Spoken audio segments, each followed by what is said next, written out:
गोकुल जी, विधानसभा सत्र का पहला एक्सपीरियंस कैसा रहा सर? बहुत बढ़िया जी। एक जो बड़ा अलग सा एक अंदर से फीलिंग आई कि एक केवल मैं एक व्यक्ति विशेष नहीं बल्कि एक इलाके का, एक विधानसभा का रिप्रेजेंटेटिव हूँ और क्या मेरी जिम्मेवारियाँ हैं उस चीज़ का एहसास हुआ। और वहाँ बैठ के एक अनुभव भी हुआ और अंदर से एक आवाज़ आई कि कोई भी व्यक्ति पूर्ण तरीके से हर चीज़ में कोई परफेक्ट नहीं होता, पर फिर भी अपने आप से कई चीज़ें पूछी और समझी कि हाँ, कहाँ हमारी गलतियाँ होती हैं, कहाँ हमारी कमी होती है।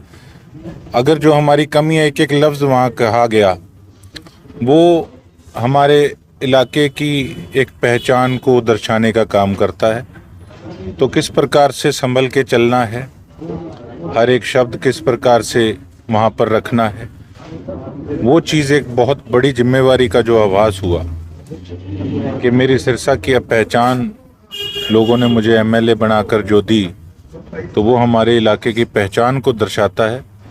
तो बड़ी खुशी के साथ साथ एक बहुत बड़ी जिम्मेवारी उसका भी आभास हुआ। पिछले दिनों नायब सैनिक भी आए, मेडिकल कॉलेज की नींव पत्थर भी रखा गया और आप विपक्ष में काफी सुर्खियां भी रही कि विपक्षी नेता होने के बावजूद आपने मंच साझा किया। तो उसमें मैं ये समझता हूँ कि कोई ना तो पार्टी लाइन के अगेंस्ट जाने वाली बात थी। देखिए, अगर हम विधानसभा के अंदर कोई मांग अगर सीएम साहब के आगे रखते हैं, अगर वो उस पे अप्रूवल दे देते हैं, तो उनका थैंक्स करने में, उनका धन्यवाद करने में किस प्रकार की दिक्कत और उसमें गलत क्या है।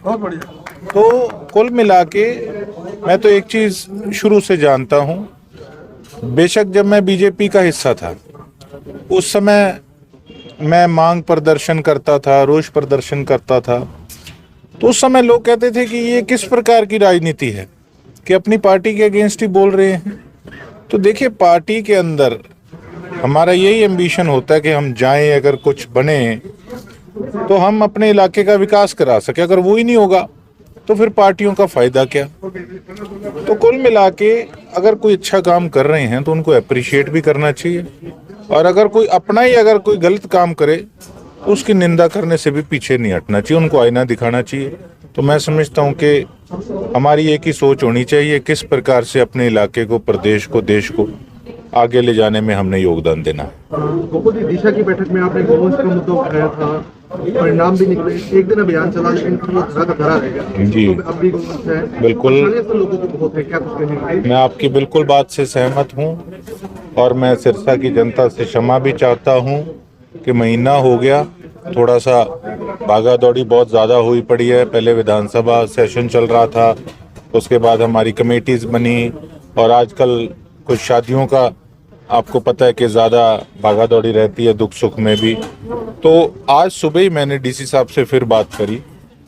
मैंने परसों अपने सोशल मीडिया पे भी ये पोस्ट डाली कि एकदम से एक दिन जोश में आई नगर परिषद और उसके बाद फिर काम ठप।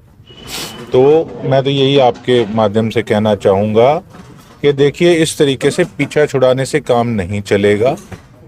बड़ी जल्दी हम एक नया सिस्टम शुरू करने वाले हैं अपने इलाके के लिए, जिसके अंदर के शहर के चौकों पर बैठकर अफसरों को वहाँ बुलाया जाएगा और साथ घुमाकर सारा शहर दिखाया जाएगा कहाँ पे क्या दिक्कतें हैं, क्या परेशानियाँ हैं। हमने पता किया, जो रामनगरिया और केलनिया जो गौशाला है उसके अंदर कुछ संख्या तक जो हाँ वहाँ पर रखे जा सकते हैं, उससे ज़्यादा नहीं वहाँ पे जो बेसहारा पशु हैं वो रखे जा सकते। तो मैंने ईओ साहब से बात करी, उन्होंने एक बहुत अच्छा सजेशन भी दिया इस पे कि 120 के करीब गौशालाएं हैं हमारे पूरे ज़िले के अंदर। तो हर गौशाला में अगर 20-20, 30-30 हम बेसहारा पशुओं को भेजें तो यहाँ हमारे सिरसा स्ट्रे कैटल फ्री जो है वो होगा। और अब रामनगरिया की गौशाला के सामने भी कुछ नगर परिषद की जगह पड़ी है, तो वहाँ पर भी डीसी साहब से बात हुई तो प्रपोजल वगैरह सारी तैयार हो रही है। वहाँ पर भी 3-4 किलो के अंदर उसको और एक्सपेंड किया जाएगा गौशाला को, और जल्दी अभियान यही शुरू किया जाएगा कि 120 गौशालाओं में जो बेसहारा पशु हैं उनको 20-20, 30-30 करके वहाँ भेजा जाए। इसको हम गंभीरता से लेंगे। सर, एक नंबर भी आपने जारी किया था नशे के मामले पर जी। क्या फीडबैक रहा, कितनी? बिल्कुल, मेरी लिस्ट जो है वो तैयार हो चुकी है, और लिस्ट मंगाना, वो नशे वाली जो है वो लिस्ट तैयार हो चुकी है। और एक मैंने पब्लिक हेल्थ के जो काम हमारे इलाके के हैं उसके लिए भी एक नंबर जारी किया था, और उसमें तकरीबन 350 के करीब जो कंप्लेंट्स थी उस पर काम हो चुका है, और उसको मैं, आप कहेंगे तो आपको वो लिस्ट भी प्रोवाइड करा दूंगा। और जो नशे पे रोक लगने की बात है वो अभी जितने यहाँ ठिकाने हैं और है सिस्टम है, तो उसको मैं ये सोच रहा हूँ कि हमारी स्टेट पुलिस के साथ साथ हम किसी सेंट्रल एजेंसी को भी वो लिस्ट प्रोवाइड कराएं, ताकि इस पे बढ़िया तरीके से शिकंजा कसा जाए। बहुत से कार्य हैं सिरसा के, उम्मीद करते हैं इस सरकार में, आप विपक्षी नेता हैं, वैसे उम्मीद करते हैं काम हो पाएंगे सिरसा पे? देखिए, 4 करोड़ के करीब हमें डी प्लान का पैसा मिला है, 2 करोड़ हमें हमारे ग्रामीण इलाके के लिए मिला, और 2 करोड़ के तकरीबन हमें शहर के लिए मिला। तो उसमें मैंने जो प्रायोरिटी पे रखा है काम, वो गांव के लिए जिम प्रोवाइड कराने के लिए, जो हमारी युवा पीढ़ी की डिमांड भी थी, और नशे को रोक लगाने के लिए कोई स्पोर्ट्स जरूरी है, तो यही प्राथमिकता रखी कि 31 के 31 गाँव में, तकरीबन 2 गाँव में जिम है, बाकियों में नहीं है, तो 29 गाँव में मैं जिम जो है वो बनवाने की मेरी प्रायोरिटी है। और उसके साथ साथ जिम के साथ साथ जहाँ वो कमरों में सेटअप किया जाएगा, उन कमरों को भी रेनोवेशन करके बढ़िया बनाया जाए, वो भी प्रपोजल हमने दी है। और उसके साथ साथ शहर के अंदर आज सुबह से मैं हर मार्केट के अंदर, हर पूरे बाजार के अंदर मैंने खुद राउंड आज लगाया है, और मैंने सारी, वो नशे वाली देना, वो सारी डिटेल आज मैंने लिखी है, और तकरीबन 2 करोड़ रुपए से हम जो शहर के सारे डिवाइडर हैं उनको ठीक कराने का काम करेंगे। और एक बड़ी महत्वपूर्ण चीज़ मैं कहना चाहूँगा कि देखिए, जितने प्लांट्स लगे हुए हैं डिवाइडरों पे, कहीं ना कहीं मैं ये समझता हूँ, माफ़ी चाहता हूँ अगर जिसने भी लगाए हैं वो इस चीज़ को बुरा ना माने। देखो, जब वो डिवाइडर कच्चे पड़े, और कच्चे होने के कारण वहाँ पर लोग कूड़ा भी फेंक रहे हैं, मिट्टी के अंदर सफाई भी नहीं हो पाती, और ना उन पौधों की जड़ें ढंग से फैल पाए, इस करके वो प्लांट्स भी सूख रहे हैं, ना वहाँ पर पानी ढंग से कोई दे। तो कुल मिलाकर मैं ये समझता हूँ कि वहाँ से प्लांट्स हटाकर और वहाँ पर इंटरलॉक लगाई जाए, ताकि ढंग से डिवाइडरों की सफाई हो सके। अब आप देखेंगे, मैं दिखाऊंगा भी लाइव होकर आपको कि डिवाइडरों के अंदर किस प्रकार से मिट्टी के अंदर लोग कूड़ा फेंक रहे हैं, और जड़ों करके डिवाइडर भी सारे जो है कहीं से कोई फूट रहा है, कहीं से कुछ हो रहा है। तो एक सफाई होनी बड़ी ज़रूरी है, प्लांटेशन बहुत ज़रूरी है। उसके लिए हम बढ़िया जगह देख के प्लांटेशन करेंगे, और फॉरेस्ट डिपार्टमेंट से जो प्लांट गार्ड आता है बाकायदा, वो भी आज मैंने कहा है चेक कराने के लिए कि कितने गार्ड यहाँ पे इनके पास हैं, तो उनको लगाकर सही ढंग से अच्छे पौधे लगाएंगे।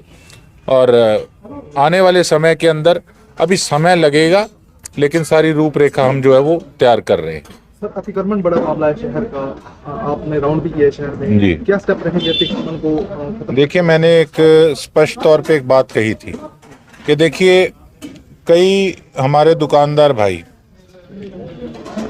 तकरीबन 5-5 फुट आगे सामान रख लेते हैं। तो मैं एक बात कहना चाहूँगा कि देखो, इन चीज़ों पे मैं किसी प्रकार से कोई कॉम्प्रोमाइज़ हम नहीं करने वाले, और अपना सही ढंग से हर आदमी अपनी दुकानदारी चलाए। अब जिसने 5-6 फुट आगे सामान रख रखा है, उसके साथ वाले दुकानों वाले परेशान हो रहे हैं, ना वहाँ पे कोई व्हीकल ढंग से खड़ा कर पाए। दूसरे भी जो व्यवस्था है ना, व्यवस्था बिगड़ी हुई है। और उसके साथ साथ एक ट्रैफिक इंस्पेक्टर साहब को मैंने एक लेटर भी इशू किया था, जिसके अंदर के ट्रैफिक लाइट्स ठीक करने की बात कही थी। कुछ हो गई, कुछ रह गई। मैं यही कहना चाहूँगा कि प्रशासन इस पे सीरियसनेस दिखाए। ये छोटी चीज़ें नहीं हैं, इनको सही करना होगा। और एक जो मेरी सोच है, वो मैं ये सोच रहा हूँ कि वन वे किसी प्रकार से शहर का बने, क्योंकि बाज़ारों में अगर वन वे होगा ट्रैफिक सारा, तो उससे जाम की जो दिक्कत परेशानी है वो ख़त्म हो पाएगी। तो उसके लिए भी जल्द हम डिस्कशन करेंगे एडमिनिस्ट्रेशन से। सर, एक आवारा पशु जैसे छोड़ देते हैं, लोग दूध निकालते हैं, फिर उनको बाजारों में छोड़ देते हैं, फिर दूध के समय फिर पकड़ लेते हैं, तो उनके प्रति क्या कार्रवाई रहेगी? मैंने ये पता किया कि ये असल दिक्कत आ कहाँ रही है, ये क्यों नहीं इस पे एक्शन ले रहे। ये कहीं ना कहीं जो सुनने में आया है कि जो डेयरी वाले हैं, मैंने कहा था कि डेयरियां जो अनअप्रूव्ड चल रही हैं उनको बंद कराया जाए। देखो, अगर 20 जने 30 जने नाराज होंगे, आप ये भी तो देखो उससे कितने हज़ारों लोगों को जो वहाँ दिक्कतें आ रही है उससे निजात मिलेगी। वहाँ कितनी गंदगी उस एरिया के अंदर, आप देखिए कितने वहाँ बच्चे बाहर खेलते हैं, किसी के चोट लग रही है, कुछ हो रहा है, कितनी उससे पहले 4-5 डेथ भी हो चुकी हैं अपने बेसहारा पशुओं करके, एक्सीडेंट कितने होते हैं। लेकिन ये उन डेयरी वालों को इतला कर देते हैं कि आज हम आएंगे पशु पकड़ने के लिए, आप इनको बांध के रखना। हर चीज़ में सेटिंग चल रही है। तो मैं ये समझता हूँ कि जो मुझे सिरसा की जनता ने मौका दिया है, ये धरातल पर उतर के काम करना होगा। थोड़ी कमी मुझे भी अपने आप में लग रही है, उसको मैं मानता हूँ। क्यों, अभी 1.5-2 महीने हुए हैं, भागा दौड़ी ज़्यादा बढ़ गई। अब कुछ शादियों का सीज़न है, हर जगह अपनी उपस्थिति भी जरूरी है, नहीं तो लोग 1 मिनट में कहते हैं ये तो बदल गया। तो कुल मिला के सारी चीज़ों को ध्यान रखना जरूरी है। अधिकारियों और ऐसे लोगों पर सर क्या कार्रवाई होगी अगर पकड़े जाते हैं अधिकारी? जो देखिए, आपने देखा है जो खाद वाला मामला था बाजेका का, उस पर अभी स्टेप लिया गया, डीसी साहब ने मुझे लेटर भी भेजा, और उसके साथ साथ अभी कई चीज़ों में दिक्कतें हैं। मैंने तो एक ही बात कही, जो काम करेगा वो हमारा मित्र है, जो काम नहीं करेगा तो हमने तो बिना सरकार के, बिना ओहदे के भी हमेशा पंगे लेने से पीछे हम हटे नहीं। हमें अब तो ड्यूटी दी है लोगों ने, तो उसको सही ढंग से निभाएंगे और उसमें सारे कोऑर्डिनेट करके चलेंगे तो ठीक रहेगा। अदरवाइज फिर जो एक्शन उस पे होगा उससे उन अफसरों को भुगतान करना पड़ेगा। बरसात के मौसम में सर पानी भर जाता है, जैसे अगरसिंह कॉलोनी में आपने मुद्दा उठाया था, अगरसिंह कॉलोनी भरती है, शहर में मुख्य बाजारों में पानी भरता है, उन समस्याओं को हमने बात की थी कि किसी प्रकार से बोर करे जाएं शहर के अंदर, जिससे कि सारा पानी ड्रेन हो जाए, पाइपलाइन की जगह बोर हो। लेकिन फिर पोल्यूशन बोर्ड से पता लगा कि हम उसको बोर नहीं कर सकते, क्योंकि उसकी जो कुछ नीचे लेयर्स होती हैं उस पर इफेक्ट पड़ता है, तो वो अप्रूवल जो है वो नहीं मिल सकती। अब जो पुराना 36-37 करोड़ रुपए लगे हैं, उसकी इंक्वायरी के लिए भी मैंने डीसी साहब से उस दिन बात करी थी, और उसकी इंक्वायरी के साथ साथ आने वाले समय के अंदर देखते हैं कि बूस्टिंग पंप यहाँ सुरखाब के पास लगे, जिससे कि पानी सारा ड्रेन हो सके। और देखते हैं उस पर भी आएंगे। एक बार पहले तो जो स्ट्रे कैटल है या हमारे जो डंप पॉइंट है, उनको किस प्रकार से वहाँ से उठाया जाए, तो काम काफ़ी है जी, लगे हुए हैं। डिवाइडरों का ही हाल देख के अभी डी प्लान का पैसा लगाना है, हमारे ये हो गया कि देखो कोई देखने वाला ही नहीं था, तो करेंगे। सर, तस्करों की लिस्ट मंगवाई थी नशे वाले मामले में? हाँ, वो तस्करों की लिस्ट तो मैं आपको नहीं सार्वजनिक कर सकता, तो सीएम साहब को लिखी है और डीजीपी साहब को लेटर लिखा है। इसके पीछे डिटेल भी सारी हमने दी है, अड्डों की जहाँ जहाँ पर नशा बिक रहा है, और कुछ और ऐसे ऑफिशियल लेटर हैं जो आपके आगे मैं ओपनली नहीं दिखा सकता।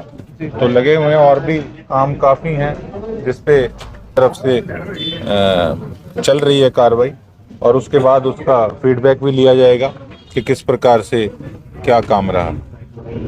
हमारे रहते आप बेरोजगार क्यों हैं? सरकारी नौकरी की सबसे अच्छी तैयारी, सबसे अच्छे अध्यापक, सबसे कम फीस, हरियाणा का नंबर 1 कोचिंग सेंटर ICS। संजीवनी अस्पताल, बाल एवं शिशु रोग, general surgery, plastic surgery, neuro surgery, नेत्र रोग, फिजियोथेरेपी, स्त्री एवं प्रस्तुति रोग, हृदय एवं शुगर रोग, हड्डी एवं जोड़ रोग, कार्डियोलॉजी, दंत रोग, इमरजेंसी चिकित्सक सुविधाओं में एक भरोसेमंद नाम है। ICU, NICU, cath lab, hair transplant, private कमरे, urology, CT scan, laparoscopy, accident, trauma, heart attack, जले का इलाज, डायलिसिस की सुविधाएं उपलब्ध हैं। सभी मरीजों को खाना फ्री दिया जाता है। आयुष्मान भारत हरियाणा सरकार और रिटायर्ड फौजी भाइयों के इलाज, इंश्योरेंस और TPA पैनल पर सभी सुविधाएं उपलब्ध। पूछताछ मोबाइल नंबर 7027566691